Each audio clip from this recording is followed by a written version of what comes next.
Good evening, everyone, and a warm welcome to our second annual ACS Doha Future Skills 2040 event. I'm Amir, and I'm not just your host today. I'm also here as someone who's deeply invested in understanding what the future holds for us. As someone who will one day step into the job market of 2040, this event is incredibly important to me and allows me to glimpse into the future and better prepare. Good evening, I am Alinka, and before we start today's event, I want to shine a spotlight on our incredible lineup of keynote speakers. They're not just here to share their expertise, they're here to offer us a window into the world that awaits us. Their insights will guide us as we navigate the ever-evolving landscape of skills and opportunities in the year 2040. And speaking of the future, isn't it exhilarating to think about what skills will be essential in 2040?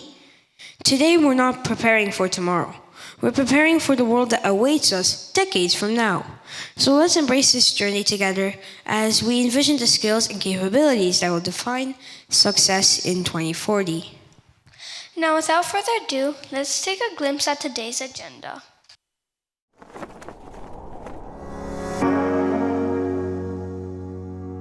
Today we've been talking about future skills, and I really specifically focused on the fact that students really need to make sure that they leave education knowing what they're passionate about. If you know what you're passionate about, then you can lean on this for some of the biggest decisions throughout the rest of your life, whether or not you're 18, 21. But the most important thing is that we're curious about the future, we're excited about the future, and we all think big and dream big about the future.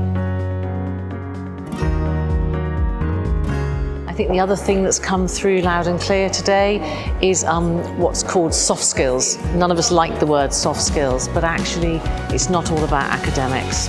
It's about those skills for life. Everyone has spoken about different elements of it, but I think the most important thing is we must encourage our young people to fail, to try things, to do things they believe in.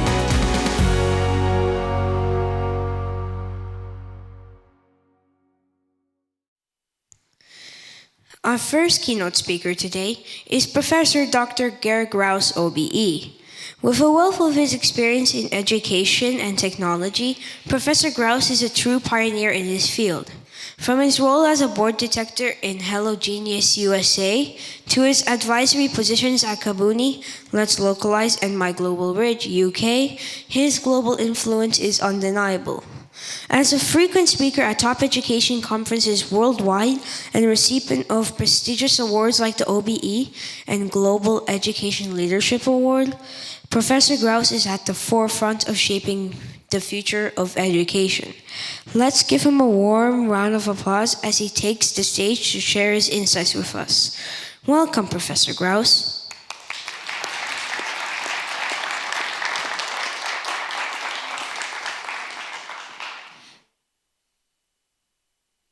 Thank you. That's the best introduction I've had for a long time. Thank you so much. There we go. Let me just park that here. I think, yes. We'll do this. Your Excellencies, ladies and gentlemen, I'm always honored to be back in Qatar. The place I've probably visited more in the last 10 years than any other, mainly thanks to my colleagues at Kidzania who keep insisting that I come back. It's always my pleasure. Let's just see whether we can get this to work. The future is not technology, as you've just experienced, right? So the future is always about people. So genuinely, I just made a note before this happened. I made a note that says, future ready is about people and it is not about technology. And I think it's a very important point. Technology will always be there to serve us. And sometimes I cringe a little bit when people say, oh, the technology is so frightening, it's really bad. It's only bad if we make it bad. So we need to see ourselves and our young people in control. I'm going to, oh my goodness, it worked. I'm going to give you some thoughts, because that's That's all I do, really. And then there's wonderful people sitting there who've got much more important things to say. And firstly, so that's me, and I love the Lego thing. And I wanted to say welcome, and I'm really grateful that you're here. And it's up to you to choose which principle we're going to talk about today. I'm going to talk about the one on the floor, on the tarmac, because our schooling should be about principles, about values, and about ethics and morality and difficult things. And the rest, I think, serves that. I hope you're going to go away with something for your back pocket, because that's the purpose of these meetings, that at some point you think, oh, I remember that. That was really useful. And I wanted to start with the status quo. When we talk about schooling, what do we mean? What does it actually look like at the moment? Training fleas requires a glass jar with a lid. The fleas are placed inside the jar and the lid is then sealed. They are left undisturbed for 3 days. Then, when the jar is opened, the fleas will not jump out. In fact, the fleas will never jump higher than the level set by the lid. Their behaviour is now set for the rest of their lives. And when these fleas reproduce, their offspring will automatically follow their example. And that's what I think, if we're not very careful, our schooling systems are doing. We have set expectations. I hate it when people talk about Gen Z and Gen A, because all that means is that somebody's made a picture of a whole generation of young people and says, this is what they behave like. How dare they? I've got 3 children, they're all different. I'm sure yours are too. So we need to begin to think about the personalization agenda. And if we want to personalize, we need to know our young people better than their grades and their attendance percentages. If we don't do that, we will live the definition of insanity. We will keep doing the same thing and we keep expecting different outcomes. The world around us is changing very fast. I would argue that our schooling and our education, 2 different things, are not changing fast enough in order to keep up. And something will have to change. So I'm going to play a little game with you now. We're going to do a little time machine exercise. And what I'm going to do is I'm going to give you a word, and I would like you to think of that word in the 1920s, and I would like you to think of that word in the 2020s.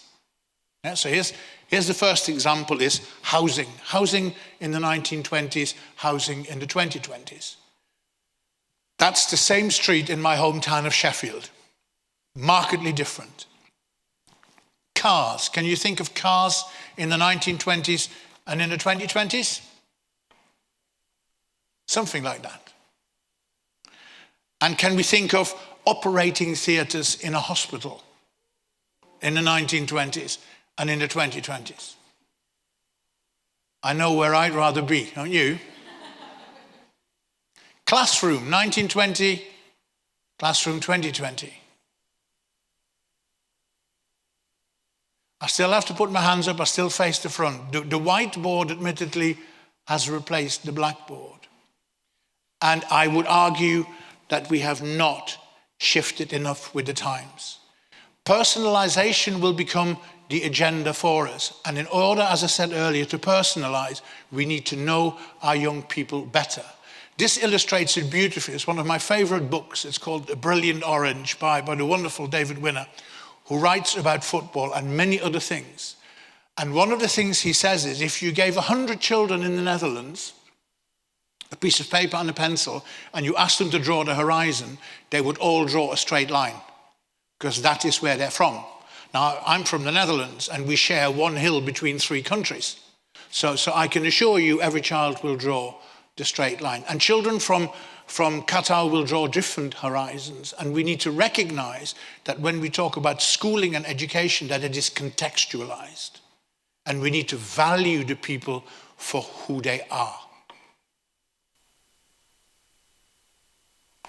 I'm one of the few female pilots. I've been to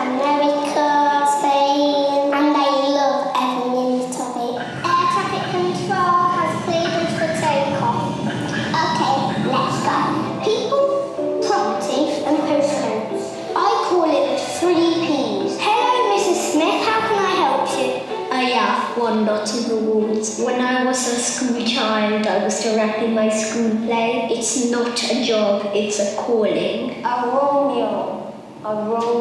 They see surgery as an art form. It's vital to keep a cool head. Scalpel. I'm a bit of a petrol head.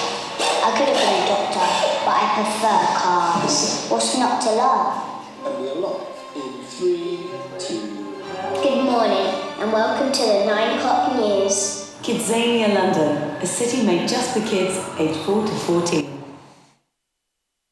Where they can try out the world of work independently, where grown-ups are there to be seen and not heard. And so now the reason for that little video clip is so that you understand what I'm going to talk about next. Kidzanias are a global phenomenon. There are about 25 worldwide. And the important bit is the independent learning of it. Yeah? And each Kidzania has about 40 to 50 different jobs inside. So one of the things I asked some years ago to happen was, I thought, and the children get a bracelet, one of these bracelets where you can track them so they'll log into every activity. And so some years ago, I was talking to my colleagues in Mexico headquarters and said, can you give me the first choice every child makes on their first visit to a Kidzania? What's the job they choose? What's their first choice? So we have a huge global sample now of nearly, I think it's nearly 600,000. And once the sample was established, my next question was, well, who are those children? Are they boys? Are they girls? Are they 4? Are they 14? Are they black? Are they white? Are they rich? Are they poor? Are they urban? Are they rural? Which country are they from? And once we'd worked that data, we got answers. And we did, incidentally, we worked that data with a huge partnership of universities and market researchers and other people, because it was something that hadn't been done before. So it was a tricky exercise, but it was also fun. The outcomes were these. And remember, I talked about personalization earlier. So the outcomes were that all stereotypes are set at the age of 4. So if I take the aeroplane activity, pilot 95% boys at the age of 4, cabin crew 90% girls at the age of 4, worldwide. And so it goes.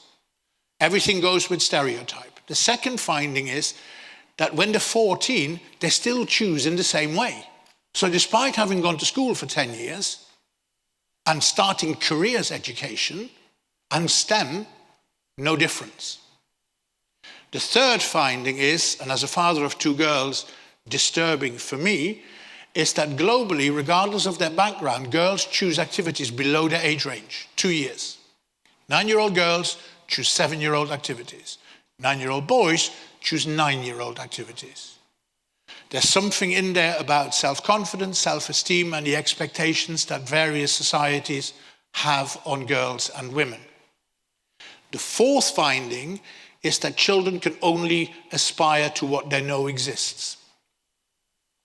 Children from poor backgrounds do not go into the aeroplane as their first choice. They don't go into the operating theatre either, or into the theatre, or into the television studio. Children from poor backgrounds clean windows, work in a supermarket, make beds in a hotel, and are couriers. And they need, on average, 4 or 5 visits before they go into the aeroplane and into the operating theatre.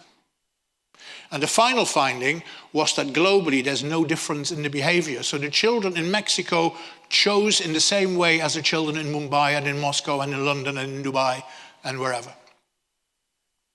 So now we can personalize. Because now if I'm the teacher and I have 10 girls and 10 boys in my class, I know that what I present, what I teach, and what I plan for them to learn and how needs to be different. And that's the point about getting to know our young people. And sometimes the data comes from elsewhere, not from the test and the classroom. Not all classrooms have 4 walls. As Becker shows us at Kelvin Grove in Glasgow.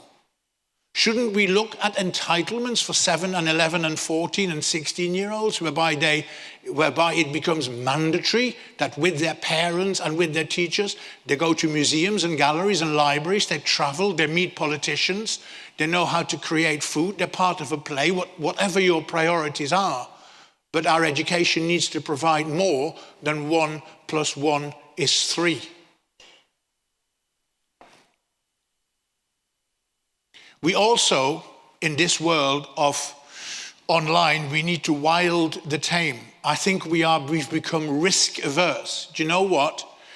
If you really want to be good at walking and running and skipping, you're going to have to fall over a couple of times, graze your knees, get up and try again. And you can't teach that from a book in a classroom. You need to create and enable the experiences for those things to happen. We need to recognize that online is a good thing. It's brilliant. I see my 18-year-old on the bus on the way to school talking to her friends in Madrid and her friends in Mallorca and her friends in Buenos Aires and checking out Harry Styles and then doing her homework that she should have done the night before. Yeah? Online is brilliant. It helps us. We need to welcome it. As adults, the most important thing we can do is remember that wonderful quote from Antoine de Saint-Exupéry from The Little Prince: all grown-ups were once children, but only very few of them remember it. I get these stories about children behaving badly, and then I honestly look back at my own childhood, and I think, wow, who was the naughty boy then? Yeah, so we've just got to remember these things. They're always on the phone. When they come home, they're always on the phone. They've only left their friends behind 20 minutes ago, and then they're ringing them again. When I came home from school, I used to go and sit on the stairs. The phone was attached to the wall, and you know what Mother used to say? You're always on the phone. You're only back 20 minutes, and then you're ringing them again. Same old, same old, same old, same old. We have to remember that that was us too. The future is about partnership. The future is about the honesty to realize that we can't do things on our own. Friendships are better than normal ships. We have to work with other people in a spirit of like-mindedness and like-heartedness to achieve. And at any stage of the procedures, we need to put our child in the center. We don't serve the system, we don't serve the politics, we serve the children. That's how it needs to work. Our schools need to be more than a school. They need to be the center of communities. They need to be the places where people go to find solace and joy. That is my wife's school in the north of England, in one of the most deprived parts of the country, and the boxes on the tables are food parcels for the families donated by the supermarkets during COVID. Schools are the heart of a community, and that is where their future lies. We need to remember why we engage in the education sphere. We need to remember that the mind, once enlightened, cannot again become dark. We are there to shine lights. And incidentally, when I say we, I mean all of us. It takes a village to raise a child. Parents are co-educators. If the world of business wants the young people who come to them to have the skills that they need to work in that business, they need to stop sitting on the fence and moaning. They need to come off the fence, roll up their sleeves, and work with the schools to develop a workforce that delivers the best possible results in the best possible way. Our children need to be able to cope with the unexpected items in the bagging area of life. Because the one thing that's certain for our youngsters is change. And the other thing that's certain is rapid change. Things move incredibly fast and will continue to do so. They need to have the confidence to be in charge of their own destiny. I would like my children to be woke. I want them to be able to stand in the shoes of other people and understand. Empathy is singularly the most important thing that we can get our children to engage in. If we want peace on earth, and we're not going to do it because we've messed up, but if we want our children to achieve peace on earth, understanding others is singularly the biggest thing that we can enable them to do. We've got to stop measuring by tests. No essence can be measured by a yardstick, as Ben will show us later. There is more to people than numbers. And we need to If you've got teachers in here, I hope we have teachers in here. It's a school. I hope we have teachers in here. Yes, my goodness. There is that thing, isn't there? If you're a teacher, 50 years from now, somebody will think of you and say your name. It's true.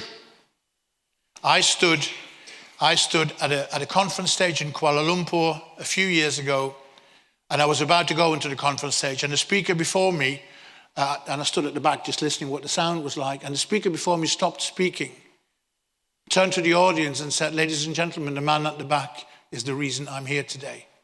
He was my teacher. It was James Neal, who was my pupil, who stood at the front. And this is the man who gave me a book when I was 14 years old, and I became a German teacher because of him."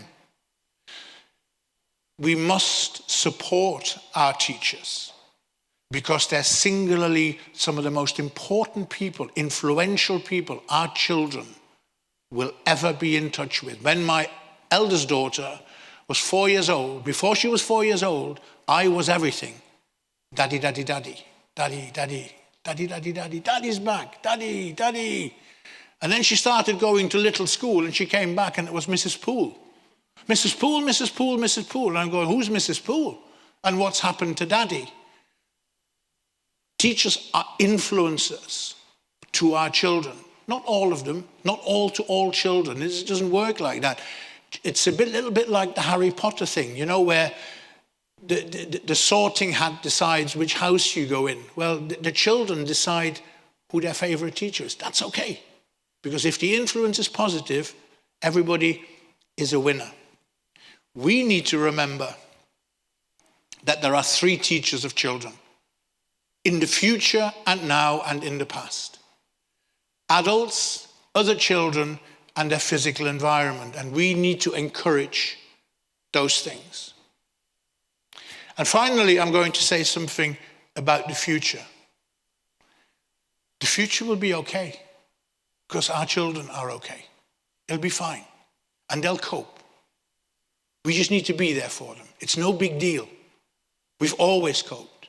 When my son graduated from Oxford University with a degree in English literature, and I went to his graduation in November 2019, I sat on the balcony and I watched him receive his degree, and I had my little cry. And I thought of my grandfather, who was my favorite person when I grew up. My grandfather was born in 1891. And I remember my grandmother reading the newspaper to him because he couldn't read or write.